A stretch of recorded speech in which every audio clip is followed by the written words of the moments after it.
CoQ10 ကကျမတို့ခန္ဓာကိုယ်အတွက်အရေးကြီးတဲ့ enzyme တစ်မျိုးဖြစ်ပါတယ်။ coenzyme Q10 ကကျမတို့ရဲ့ခန္ဓာကိုယ်မှာ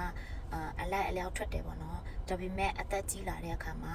coenzyme ထုတ်လုပ်မှုလျော့ကျလာပါတယ်။ coenzyme ရဲ့အဓိကလှုပ်ဆောင်ချက်ကတော့ကျမတို့ရဲ့နှလုံးကိုအဓိကကျန်းမာစေတယ်ပေါ့နော်။သွေးပေါင်ချိန်ကိုလည်းထိန်းညှိပေးတယ်။စွမ်းအင်ရဲ့ထုတ်လုပ်မှုကိုလည်းအထောက်ပံ့ပေးတယ်။အဲ့ဒါကြောင့်မလို့ကျမတို့အသက်ကြီးလာတဲ့အခါမှာCoQ10 ကိုမှီဝဲဖို့လိုလာပါတယ်အထူးသဖြင့်နှလုံးအားနည်းတဲ့လူတွေနှလုံးရောဂါကြောင့်ပေါ့နော်ဒီရင်ဘတ်အောက်တက်တဲ့လူတွေပို့ပြီးတော့မှတောက်သုံးသင့်ပါတယ်coenzyme ကသွေးပေါင်ချိန်ကိုထိန်းညှိပေးတဲ့အပြင်ကျမတို့ရဲ့ခန္ဓာကိုယ်မှာ oxidative stress တွေများလာတဲ့အခါမှာbody damage cell damage တွေဖြစ်လာတယ်ပေါ့နော်အဲ့ဒါတွေကိုလည်းလျော့ကျစေပါတယ်coenzyme ကိုအစားအသောက်ကနေလည်းရနိုင်ပါတယ်အသားတွေငါးတွေ soybean corn olive နဲ့ canola oil အစိအစံတွေကနေပြီးတော့မှcoenzyme ရနိုင်ပါတယ်ဒါမဲ့အစားအသောက်ကိုစားတဲ့ခါမှာသူ့ရဲ့ပမာဏကိုလွန်လောက်မစားဖြစ်ဘူးဆိုလို့ရှိရင်ကျမတို့coenzyme ဓာတ်ကိုအလွန်လောက်မရနိုင်ပါဘူးအဲအကြောင်းမလို့တချို့လူတွေက supplement ကိုတောက်ကြတာပေါ့နော်ဒါမဲ့ဘယ် supplement ကိုမဆိုဆရာဝန်နဲ့တေချာတိုင်ပင်ပြီးမှပဲတောက်သုံးသင့်ပါတယ်ကျန်းမာတဲ့လူတွေရောတာမန်လူတယောက်အနေနဲ့coenzymeကိုတောက်လို့မရဘူးလားဆိုတော့တောက်လို့ရပါတယ်ကျမတို့အသက်ကြီးလာတဲ့ခါမှာcoenzymeထုတ်လုပ်မှုလျော့ကျလာတဲ့အခါလက္ခဏာတွေပြလာတယ်ပေါ့နော်ကျမတို့တွေ oxidative stress များလာတဲ့အခါမှာကျမတို့ရဲ့ခန္ဓာကိုယ်ကလက္ခဏာတွေပြလာတယ်ပေါ့နော်ခန္ဓာကိုယ်ကိုက်ခဲတယ်ကြွက်သားတွေနာကျင်တယ်အယိုးတွေနာကျင်တယ်ခေါင်းကိုက်တယ်sensitive noise ပေါ့နော်ဆူညံတဲ့အတန်တွေကိုကိုကမကြားနိုင်ဘူးပြီးတော့ကိုက immune system အားနည်းပြီးတော့မှမကြာခဏဖြားတတ်တယ်ဆိုလို့ရှိရင်ဒါဟာကိုယ့်ရဲ့ခန္ဓာကိုယ်က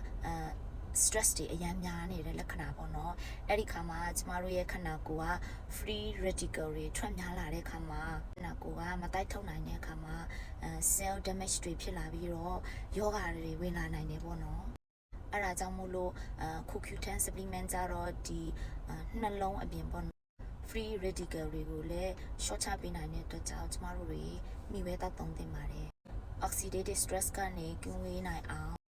အစားအသောက်ကိုတည်တည်ချာချာလေးစားပေးမယ်တည်တည်ချာချာလေးအိပ်ပေးမယ် exercise ပုံမှန်လုပ်ပြီးတော့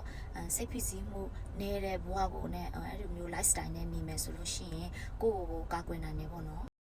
ဘယ်လိုလူမျိုးတွေကcoenzymeကိုမတောက်သုံးသင့်ဘူးလဲဆိုတော့ကိုယ်ဝန်ဆောင်တွေကလေးနိုးတိုင်းနေတဲ့လူတွေ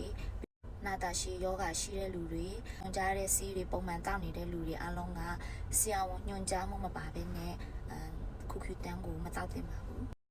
ပြီးတော့ chemotherapy ပေါ့နော်ဒီကင်ဆာဝေဒနာရှင်တွေကီမိုတွင်းနေတဲ့လူတွေသွေးကျဲတဲ့ယောဂရှိတဲ့လူတွေသွေးတိုးဆေးစီဂျူဆေးတောက်နေရတဲ့လူတွေပြီးလို့ရှိရင်အင်ဆူလင်ပြဿနာရှိတဲ့လူတွေဆရာဝန်မညွှန်ကြားဘဲနဲ့မတောက်သုံးသင့်ပါဘူးကိုကဗိုက်တာမင် K ကိုမှီဝဲနေတဲ့လူတွေဆိုလို့ရှိရင်လည်းဆရာဝန်နဲ့တည်တည်ချာချာတိုင်ပင်ပြီးမှပဲCoQ10 ကိုတောက်သုံးသင့်ပါတယ်ဘယ်ဆေးတွေမဆိုကောင်းကျိုးဆိုးကျိုးရှိပါတယ်နော်ကောင်းတာတွေပြောပြီးလို့ရှိရင် side effect ကိုပြောပြပေးပါမယ် side effect တွေကတော့အော့ချင်မယ်အန်ချင်မယ်ဝန်းသွားမယ်ဘိုင်းနာမယ်အစာမကြေသလိုဖြစ်မယ်ကိုရဲ့အသားမှာအကွက်တွေ rash ပေါ်မယ်ဆိုလို့ရှိရင်အဲ့ဒါကိုက CoQ10 နဲ့မတည့်ဘူးပေါ့နော်ဒါမဲ့အဲ့ဒါတွေက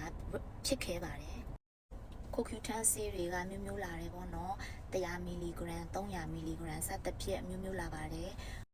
CoQ10 အမျိုးအစားမျိုးတွေထဲမှာဆရာဝန်ညွှန်ကြားတဲ့မီလီဂရမ်အတိုင်းတောက်သုံးသင့်ပါတယ်ဆေးကိုဘယ်လိုတောက်ရမလဲဆိုတော့အစားပြီးမှပဲဆေးကိုတစ်လုံးတောက်ပေးရမှာဖြစ်ပါတယ်အခုစုပြတဲ့ဆေးဘူးတွေကြတော့လေသူကအထဲမှာCoQ10 ကြတော့သူ့ရဲ့ original ရောင်က orange color ပေါ့နော်လိမ္မော်ရောင်လေးပေါ့နော်တခါတလေစီးလုံးတွေတစ်လုံးနဲ့တစ်လုံးကတ်နေတယ်ဆိုလို့ရှိရင်အဲ့လားပုံမှန်ပါပဲเนาะဒိတ်မအောင်ဘူးဆိုရင်အဲ့ဒီစီးတွေအကုန်လုံးကတခါတလေကတ်နေရင်ခွာပေးရတာအဲ့ဒါ normal ပါပဲเนาะ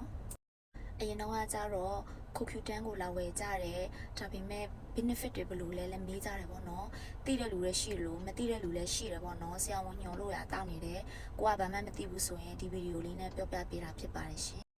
လောဆယ်စုကတော့မရောက်ပါဘူးနော်ဘာဖြစ်လဲဆိုတော့မြန်မာနိုင်ငံကိုပစ္စည်းသွင်းရတာအရင်ခက်တယ်လို့မြန်မာနိုင်ငံရောက်ပြီးတဲ့ပစ္စည်းတွေကလည်းရန်ကုန်ကလွဲပြီးတော့တခြားနယ်တွေကုန်လုံးပို့တဲ့အခါမှာအခုလောဆယ်ခက်ခဲလေးတွေရှိလို့ဈေးအောင်တာကိုခဏရပ်ထားတာဖြစ်ပါတယ်ရှင်ကိုကခုကျူထန်အကြောင်းကိုအခုစုပြောတာထက်ပိုသိတယ်ဖြစ်ဆွက်စရာလေးရှိတယ်ဆိုလို့ရှိရင်လည်း comment မှာရေးခဲ့ပေးဖို့တောင်းဆိုပါတယ်ရှင်